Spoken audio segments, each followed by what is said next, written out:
بسم اللہ الرحمن الرحیم۔ فرمایا جاتا ہے کہ حضرت سیدہ بی بی فاطمہ سلام علیہ حیض اور نفاس سے پاک تھی، تو ہمارے ذہن میں یہ سوال ضرور پیدا ہوتا ہے کہ حیض چونکہ بچے کی پیدائش کے لیے ضروری عمل ہے، تو پھر جنتی سردار حسن اور حسنین کیسے پیدا ہوئے؟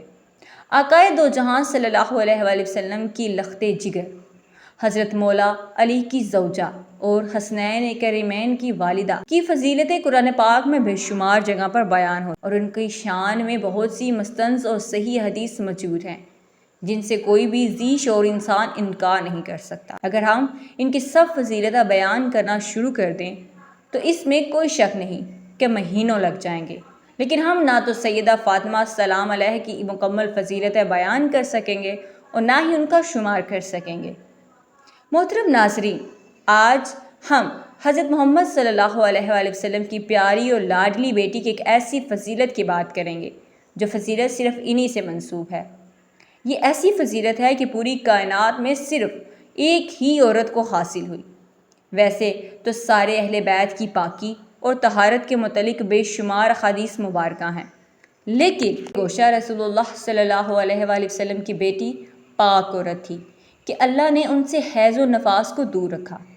مسلم شریف کی حدیث نمبر 2424 میں ہے کہ جس کو امام احمد اور امام نسائی نے بھی نقل کیا۔ روایات کچھ اس طرح ہے کہ حضرت صحیفہ بنت شبیہ روایت کرتی ہیں کہ حضور نبی اکرم صلی اللہ علیہ وآلہ وسلم صبح کے وقت باہر تشریف لائے۔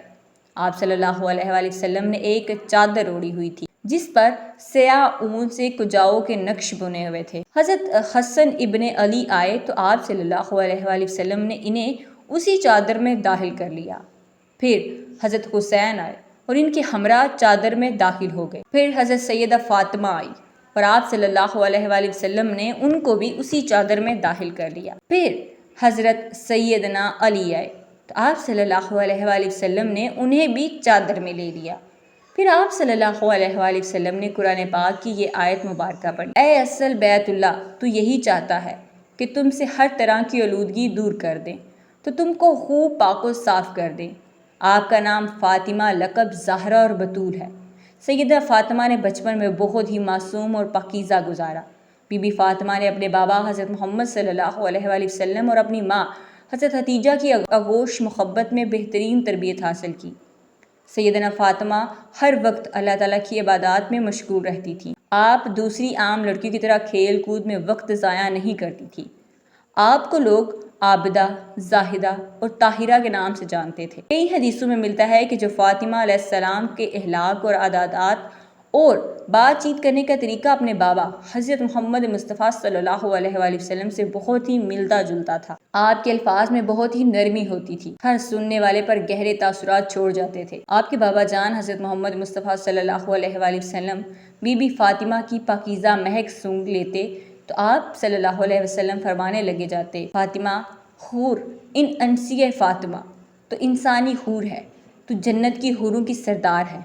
آپ کو بے شمار لقب ملے ہوئے تھے: امت الاسادات، مخدومہ کائنات، دختر مصطفیٰ، بانوئے مرتضیٰ، سردار خواتین جہان و جہاں، حضرت سیدنا طیبہ طاہرہ، فاطمہ الطاہرہ اور بتول، زاویہ، رضیہ، عابدہ، زاہدہ، محدثہ، مبارکہ، زکیہ، سیدۃ النساء، خیر النساء، خاتون جنت۔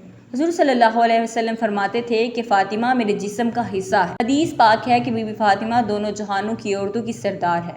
آپ صلی اللہ علیہ وآلہ وسلم نے فرمایا کہ جس نے میری لاڈلی بیٹی فاطمہ کو ناراض کیا اس نے مجھے ناراض کیا، جس نے مجھے ناراض کر لیا اس نے اپنے رب کو ناراض کر لیا، جس نے فاطمہ کو راضی رکھا اس نے اپنے نبی اور خدا کو راضی کر لیا۔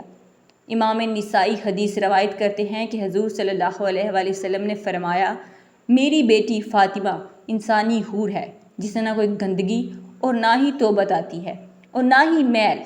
حضرت علامہ جلال الدین سیوطی رحمۃ اللہ علیہ میں لکھتے ہیں کہ جب بھی حضرت فاطمہ کے ہاں بچہ پیدا ہوتا تو ایک گھڑی کے بعد ہی نفاس سے پاک ہو جاتی، یہاں تک کہ ان کی نماز بھی قضا نہ ہوتی، اسی لیے ان کا نام بھی زہرا رکھا گیا۔ حضرت سیدنا علامہ علاء الدین علی متقی حدیث پاک نقل کرتے ہیں کہ حضور صلی اللہ علیہ وآلہ وسلم نے ارشاد فرمایا: میری بیٹی فاطمہ انسانی شکل میں حوروں کی طرح حیض و نفاس سے پاک ہے۔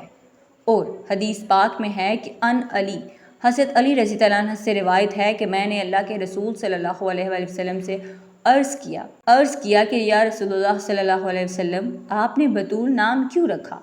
تو آپ نے فرمایا، ایک حضرت مریم بطول تھی اور دوسری فاطمہ الزہرا وہ بطول ہیں جس نے سرخی نہ دیکھی ہو۔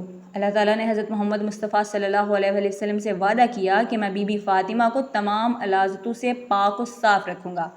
یہی وجہ ہے کہ اللہ تعالیٰ نے بی بی فاطمہ کو ہر قسم کی گندگی سے پاک اور صاف رکھا تھا۔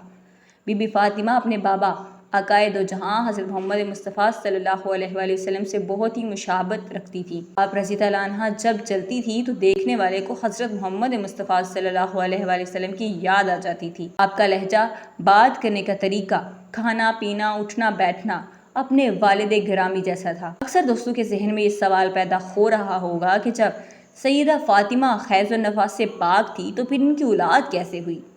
حیض اصل میں ایک طبیعتی مظاہرہ ہے جس سے ہر مہینے عورت بلوغت سن یاس تک محدود 4 ہو جاتی ہے۔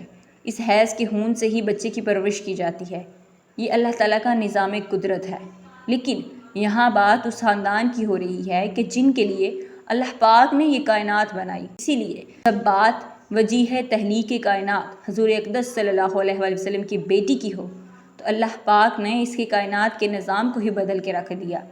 جیسے اللہ نے بغیر ماں باپ کے حضرت آدم علیہ السلام اور اماں حوا کو پیدا کیا، جیسے عیسیٰ علیہ السلام کو اللہ نے بغیر باپ کے پیدا کیا، جیسے سیدنا اسماعیل کی جگہ پر بغیر ماں باپ کے دمبا پیدا ہوا، جیسے اللہ پاک نے 2 پہاڑوں کے درمیان ایک اونٹنی کو حضرت صالح علیہ السلام کے لیے پیدا کیا، اسی طرح اللہ پاک نے اپنی آخری اور لاڈلے نبی کو یہ فضیلت دی کہ ان کی بیٹی کو ہر طرح کی گندگی سے پاک رکھا اور بغیر حیض و نفاس کے حسن اور حسین کو پیدا فرمایا۔ یہ محترم ناظرین، اللہ جل شان سے دعا کرتے ہیں کہ ہم آج سے اپنی زندگی کو خاتون جنت کی سیرت طیبہ پر عمل کرتے ہوئے گزاریں۔